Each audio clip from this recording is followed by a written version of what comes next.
So let me share my screen with you, and then we have a few test people here. So basically, mainly Anna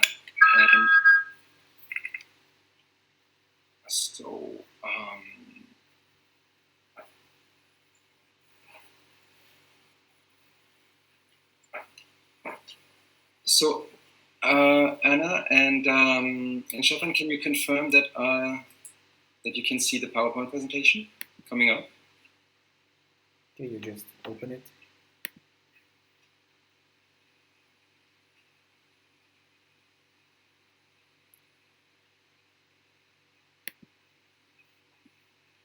Stefan, can you come in? No, I cannot. You should share screen. You haven't shared your screen yet. Okay, so let me do it again.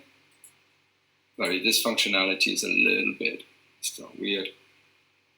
Now we see it. Okay, you may proceed, yeah. Excellent. So sorry, I need to let this out. Okay.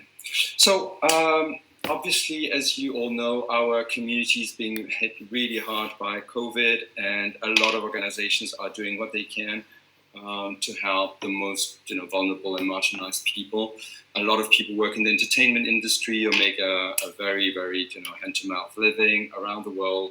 So the only silver lining there is that we have an opportunity coming up, which is May 17th. It's the International Day Against Homophobia, Transphobia and Biphobia, and it's been used around the world in about 130 countries now as a day of action. One of the major opportunities of this day is that it talks to people beyond our community, so it's not so much framed in terms of pride, but in terms of concern for homosexual people, transgender people, and bisexual people. So one of the big frames that we have here is to oppose the lockdown with generosity or solidarity. So unlock your generosity or no lockdown for solidarity is a very powerful frame to go for fundraising on this day. So this webinar is going to be like in 3 segments. We want to keep each segment to 10 to 15 minutes maximum. So there's going to be short presentations, and then we're opening the floor for contributions. So every time you want to contribute, you please want to unmute yourself and come in and share your experience or ask questions.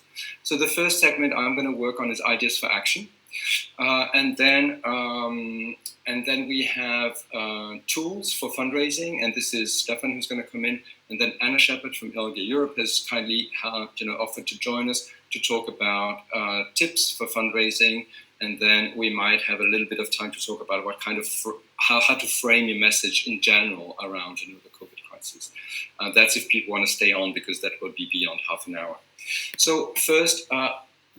I just want to share that we have made and sorry, I'm going to fumble around a little bit on the thing, but we have made on the May17.org site, which is the official site for the May 17 day, we have made an article that is called Ideas for Action.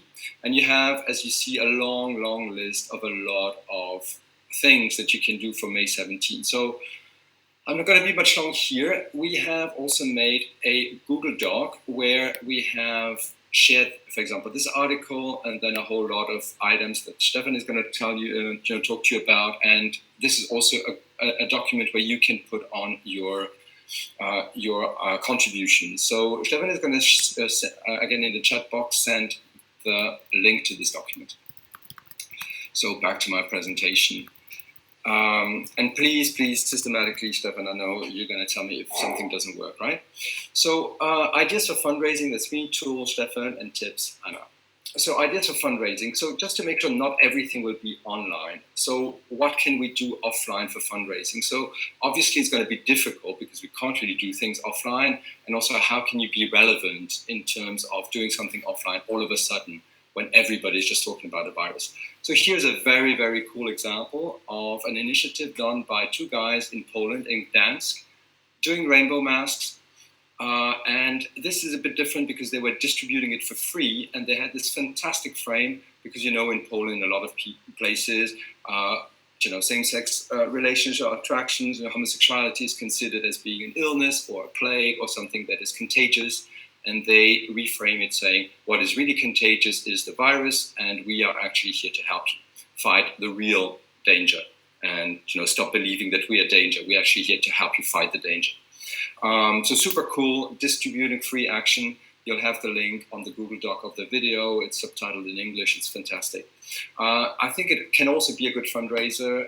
People want that. I mean, people are these days, so it could be a kind of a, it's a very nice way to activate the reciprocity effect. So you're giving something, you ask for donation back.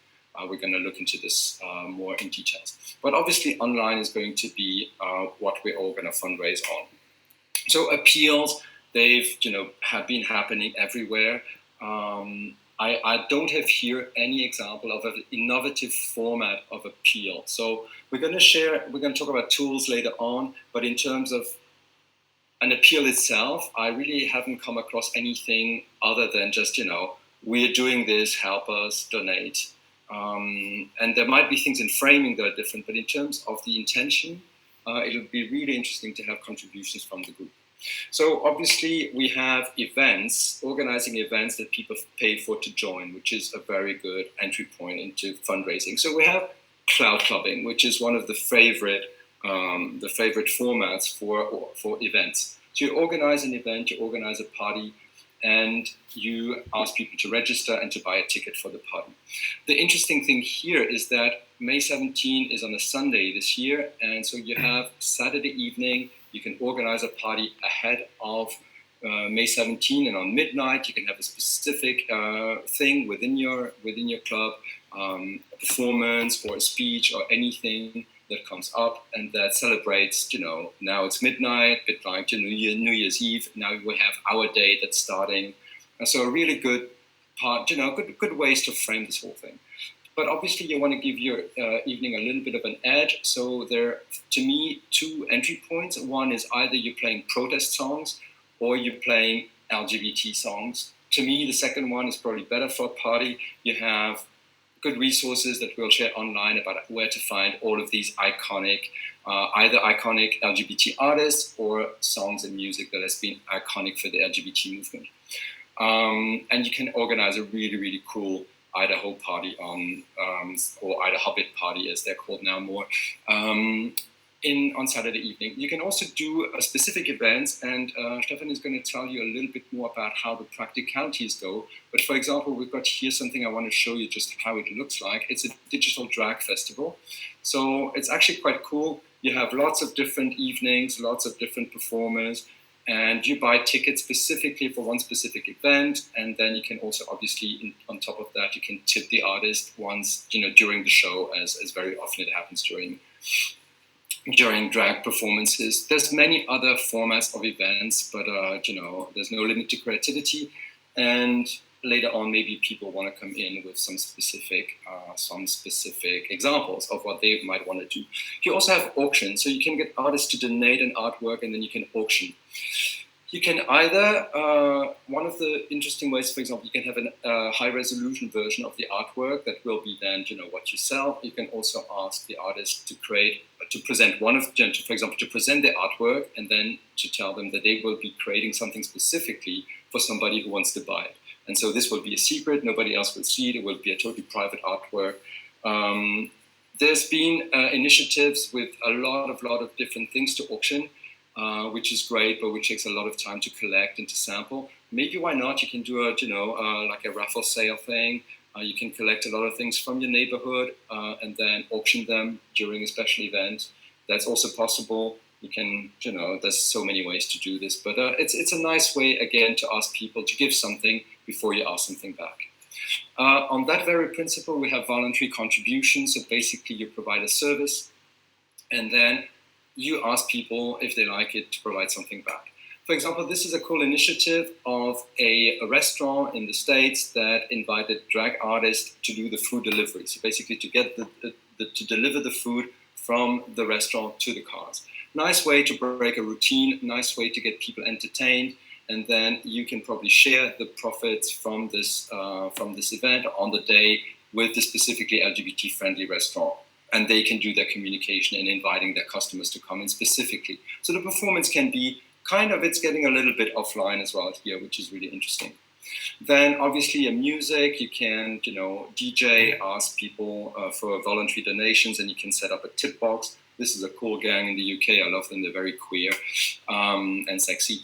And then we have, for example, makeup artists who come and put a tutorial on makeup. And these are very popular with a lot of people. And there could even be, specific tutorials. That you could have one person coming in and do a makeup tutorial for girls, another one for boys. Everything goes a lot of different ways, and then people can tip. And you might either get a drag artist to really come and do a performance for you to do this online, or you can have somebody who's already got a big crowd to do a specific May 17 day. So you could be, the kind of Ida Hobbit makeup.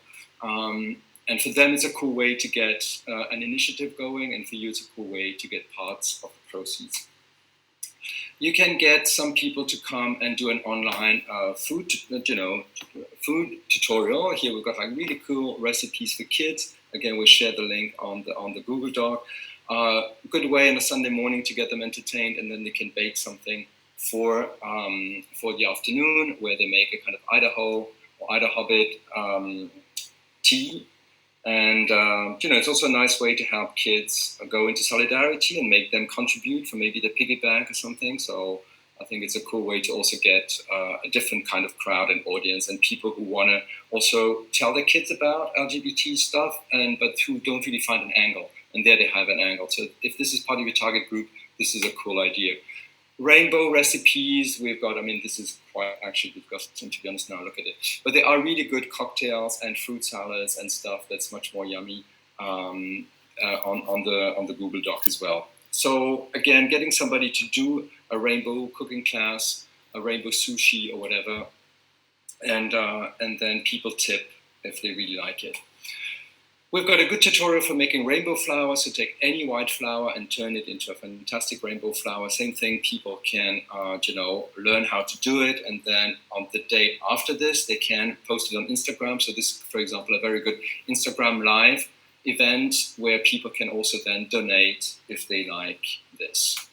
Other forms of donations, don't forget that people also like to volunteer. There's this huge appetite for volunteering these days because of solidarity, social connections, people have time, people also realize that a lot of people are out there for help. So it's a very good way to grow your volunteer base for now or for later. People can make masks or other forms of donations such as equipment. A lot of people realize there's a big digital divide going on at the moment, and people might have, hopefully not too old computer or a tablet or a phone they're not using, and they want to donate it and help people actually, get connected back who are not. So here I want to open the floor from participants, and I'm gonna stop sharing the screen.